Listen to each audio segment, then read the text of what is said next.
Oh, you should have seen the argument in our car last weekend. Woo! Now, this is last Saturday, mind you, and we were just leaving the house for the park when Juliana noticed that Ada had a water bottle, and so said to Ada that she'd like to have a sip. And so then Ada responded by saying that the water that she was drinking was her water. Well, ding, ding, ding. The fight was on. Ada's not sharing, Juliana wailed. Well, she should have brought some of her own water if she wanted some, Ada screamed back. To which Juliana screamed back. To which Ada once more screamed back. And then the tears began to flow. To which I said, April, honey, don't cry. They'll be 18 soon enough. Just kidding about that part, of course. It'll be years before they're 18. So there the kids are, crying in the back seat, arguing over a sip of water.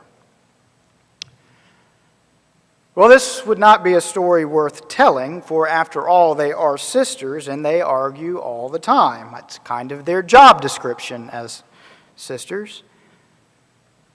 Now, this wouldn't be a story worth telling at all, except for what happened several hours later. After a good day at the park, a day where they enjoyed playing on the swings and the slides and the monkey bars together, a day where we as a family walked the greenway and enjoyed the beautiful weather together.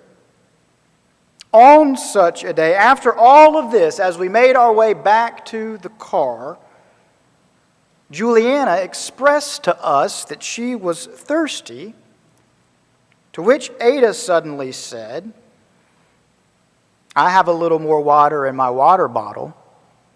She can have some of that if she wants. And here's the point of the story. The beam on Juliana's face when she heard these words, the radiant glow that immediately overcame her. Well, hearing Ada say this caused Juliana's whole being to open up. Thank you, Ada, she exclaimed. And then Ada, seeing how much this gesture of generosity meant to her sister, Ada then took on a similar radiant countenance, which is to say that seeing how moved her sister was by her own act of generosity, so too did Ada's being then open up like a flower blossoming. And so there in the parking lot of Cleveland Park in Greenville, South Carolina, I think that's what it's called, there I watched two children experience the transformative power of goodness and generosity. And having said that, then let me repeat that last phrase one more time. The transformative power of goodness and generosity. Those two words derive from the same ancient Greek word, you know. Goodness and generosity. Yeah, both of those derive from the ancient Greek word agathosune.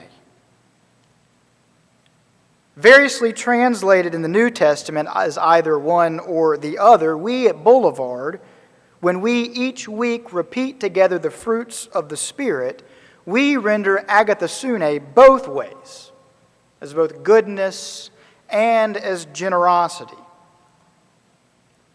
Because while they derive from the same ancient Greek word, they nonetheless carry a slightly different connotation when translated into modern English. And so part of this sermon's purpose will be to demonstrate how these two virtues, that is, how goodness and generosity really are inextricably connected. For now, though, I want to shift gears and I want to talk about something entirely different. Because for now, I want to shift gears and I want to talk about compound interest. You didn't see that coming, did you?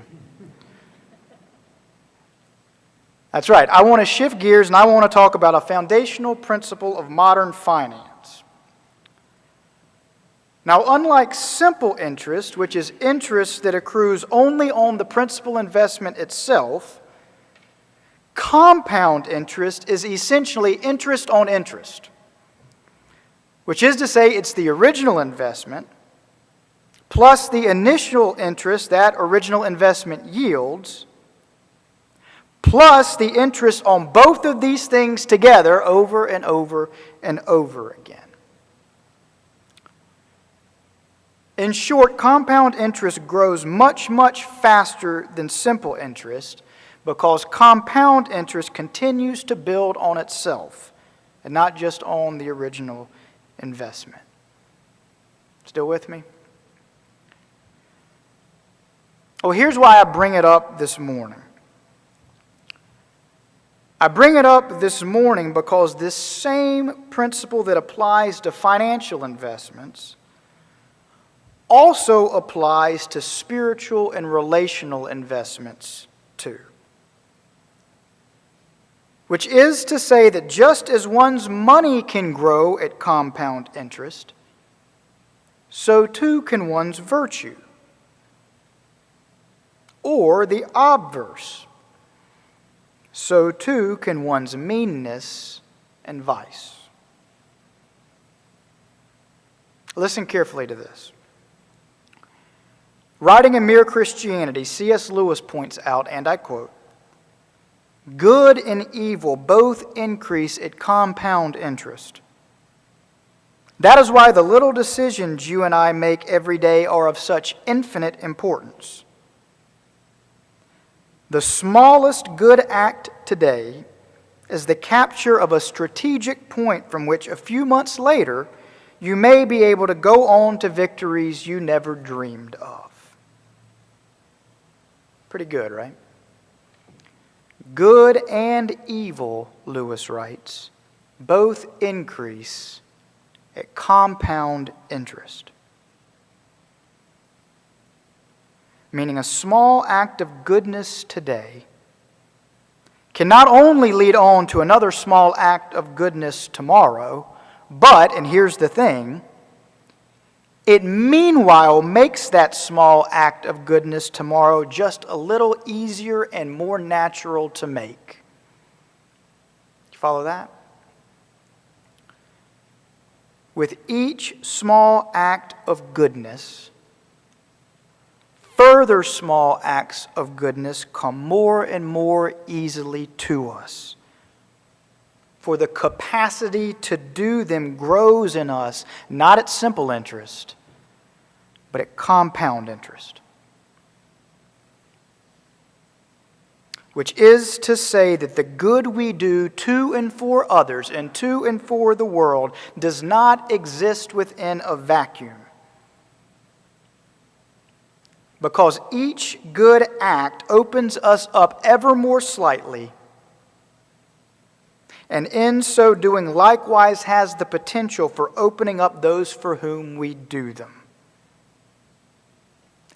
But, and here I draw our attention to the very important corollary, but so too do our little acts of meanness and stinginess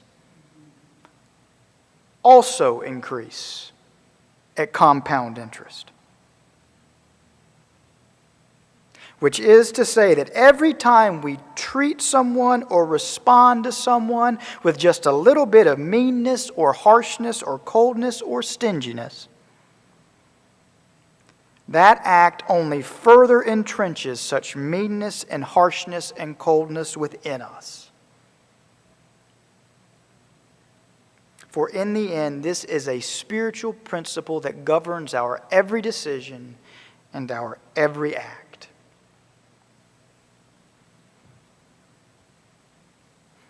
Which leads me back now to Ada and Juliana and to their fight over Ada's water. For you see, moments ago, I only told you the story's happy ending. I didn't tell you about how much rougher and more awful things got between the start of the fight and the finish of it. But I can assure you that it got worse. For after Ada refused to share her water with Juliana, and after Juliana then moved the litigation up from district court immediately to the highest court in the land, to Mommy and Daddy, and after they had pleaded their respective cases by pointing out every single trespass either of them had ever made against the other, after all of that, I can assure you that the climate between the two only had grown colder, and that for the next couple hours, any need or request from one to the other was met by immediate rebuff. And thus, from the simple act of having refused her sister a drink of water, Ada had caused unnecessary harshness to begin growing between them. And moreover, that harshness began growing not at simple interest, but at compound interest. You're still with me? Okay, good. So the question before us then is, how do we get from that cold climate between them to that act of warm generosity that eventually took place hours later? How did we go from such a closing off to such an opening up? Well, I'll tell you how. And the answer is both incredibly simple and yet entirely profound. Well, as the girls began that day to play on the playground, and as Whit toddled over to them and climbed up onto the platform where they were sitting, and as he beamed so proudly about having made his way up there with the big girls, and as both girls wanted to hold him and take him down with them on the slide, Juliana then, much to everyone's surprise, said, "It's okay, Ada, you can take him." And Ada, stunned by this sudden act of generosity, said, "Really?" And Juliana nodded. Ada said, "Okay, thanks, Juju." And so Ada then wrapped her little brother into her lap, and together they sailed down the slide. And as she popped up, Ada then said, "Here, Juju, why don't you take him down next time?" And so Ada helped Whit back up the platform, not without a little resistance on his part. And then she passed Whit over to Juliana. And then Juliana took her own turn, sliding down with her little brother in her arms. And suddenly, just like that, the freeze began to lift. Well, don't get me wrong, it wasn't over. Because after all, the compound interest of all those little acts of meanness and stinginess had been growing for hours.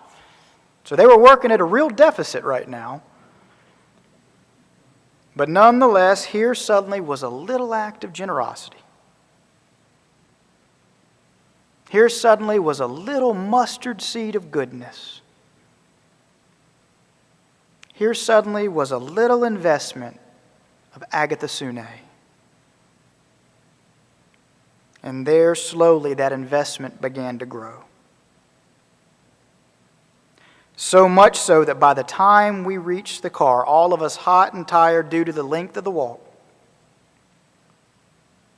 so much so that come that time, when Juliana announced to all of us that she was thirsty, that little investment grew so much that by that time, Ada then responded by saying, "I have a little more water in my water bottle.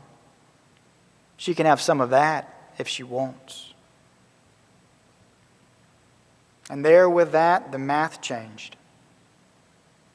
For the deficit had now shifted to a surplus, because enough interest had now compounded, and goodness and generosity had won the day. And that is the end of that story. And I trust the lesson of the story is clear, which is simply that C.S. Lewis is right.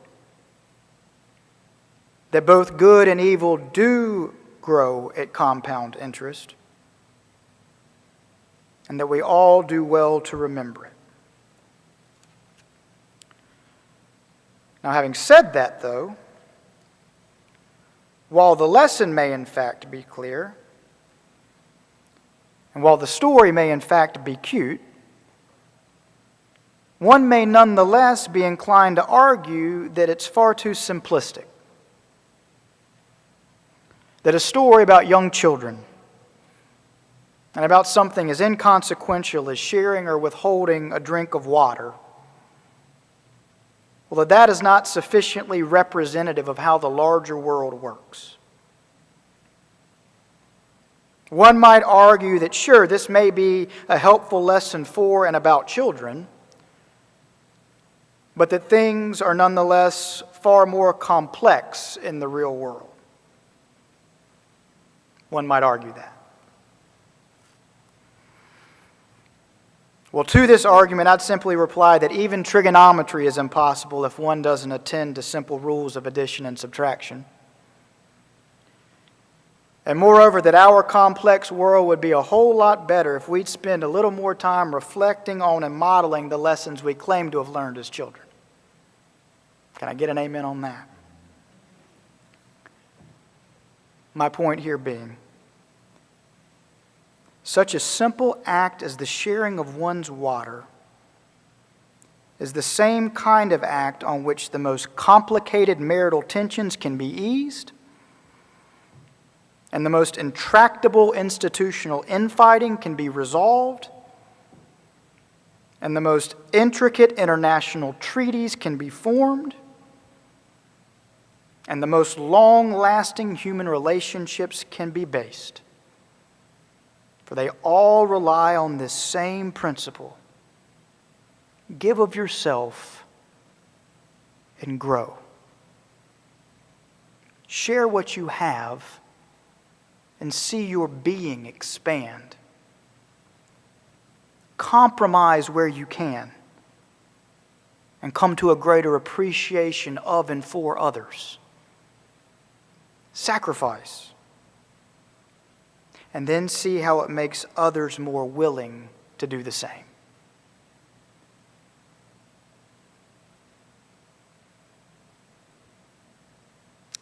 In the ancient Hebrew book of wisdom, the book of Proverbs, chapter 11 teaches, and I quote, "Some give freely, yet grow all the richer, while others withhold what is due and only suffer want. A generous person will be enriched, and one who gives water will get water." You see? My story is not just about water. It's about everything. And my story is not just about little children. It's about all of us. The same principle runs through all life from top to bottom, Lewis writes in the final words of Mere Christianity. Give up yourself, and you will find your real self. Lose your life, and you will save it.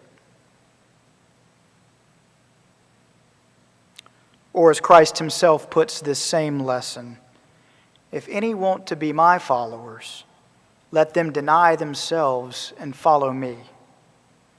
For those who want to save their lives will lose it, but those who lose their lives for my sake and for the gospel will save it. Do you hear it? It's the law of compound interest. Invest ourselves in the likeness of Christ and watch our Christ-likeness grow on account of it. Invest our words, our deeds, our lives, ourselves.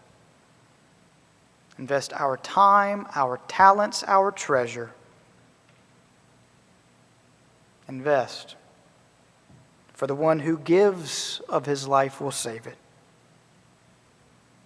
and the one who shares of her water will get water.